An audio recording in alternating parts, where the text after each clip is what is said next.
السلام علیکم ورحمۃ اللہ وبرکاتہ۔ ربیع الاول کا مہینہ شروع ہو چکا ہے۔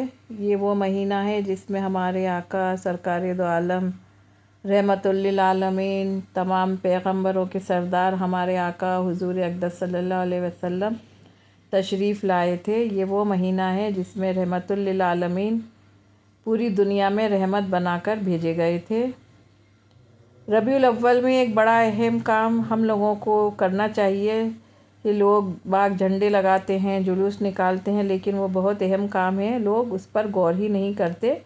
ہمیں ہمارے آقا پیغمبروں کے سردار اپنی امت کے لیے تمام راتوں کو رونے والے، اپنی امت کی مغفرت کی دعائیں کرنے والے محمد صلی اللہ علیہ وسلم کی لائف کو پڑھنا چاہیے۔ آپ کا بچپن کیسا گزرا تھا، کیسے نبوت ہوئی، آپ کی پیدائش کیسے ہوئی، آپ کی جوانی کیسی تھی، بہت افسوس کی بات کہنا پڑ رہا ہے۔ آج ہمیں ہیرو ہیروئن کے بارے میں سب پتہ ہے، کرکٹ کے بارے میں سب پتہ ہے، پوری دنیا کے بارے میں سب پتہ ہے۔ اگر نہیں پتہ تو ہمارے آقا حضور اقدس صلی اللہ علیہ وسلم کی لائف کے بارے میں نہیں پتہ۔ ایک انگریز نے دنیا کے سارے بڑے بڑے آدمیوں پر ایک کتاب لکھی تھی، لیکن جب اس نے حضور صلی اللہ علیہ وسلم کے بارے میں سنا تو وہ آپ کا دیوانہ ہو گیا۔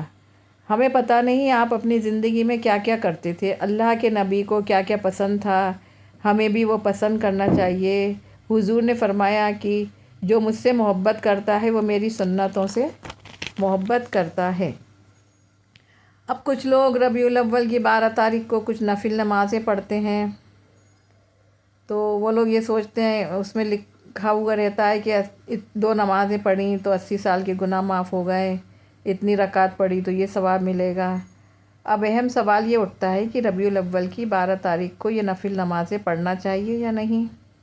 سب سے پہلے ہمارے حضور صلی اللہ علیہ وسلم نے ہمیں 5 فرض نماز کے علاوہ تہجد کی نماز بتائی، چاشت کی نماز بتائی، اشراق کی نماز بتائی، اوابین کی صلاۃ الحاجات، نماز توبہ پڑھنا بتائی، یہاں تک کہ آپ نے چاند گرہن اور سورج گرہن کی بھی نمازیں بتائی۔ لیکن ہمیں یہ نفل نماز کہ ربیع الاول کی 12 تاریخ کو پڑھنا چاہیے، نفل ایسا ہوتا تو آپ خود بھی یہ نماز پڑھتے اور اپنی امت کو بھی یہ نماز پڑھنے کے بارے میں بتاتے۔ سب سے پہلے ہمیں اللہ نے جو حکم دیا ہے اور ہمارے نبی نے جو باتیں بتائی ہیں اور قرآن مجید میں جو آیا ہے ہمیں وہی کرنا چاہیے۔ سب سے پہلے تو ہمیں فرض نماز کی پابندی کرنا چاہیے، اس کے بعد جتنا ہو سکے اتنا قضائے عمری پڑھنا چاہیے، کیونکہ ہماری جو نمازیں قضا ہوئی ہیں ان کی پکڑ ہوگی، تو جتنا ہو سکے اتنا قضائے عمری پڑھیں۔ اور نفل نمازیں تو ویسے کبھی بھی کہیں بھی کسی بھی وقت پڑھ سکتے ہیں، اور نفل نمازوں کا ذخیرہ بھی جب ہم مریں گے تو ہمیں اپنے ساتھ لے کر جانا چاہیے۔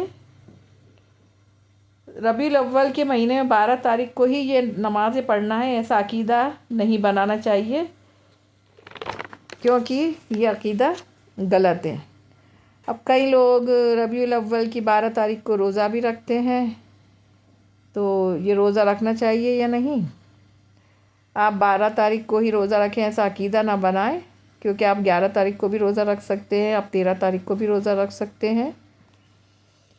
حضور صلی اللہ علیہ وسلم جمعرات کا اور پیر کا روزہ رکھتے تھے، وہ ہمیشہ ہی رکھتے تھے۔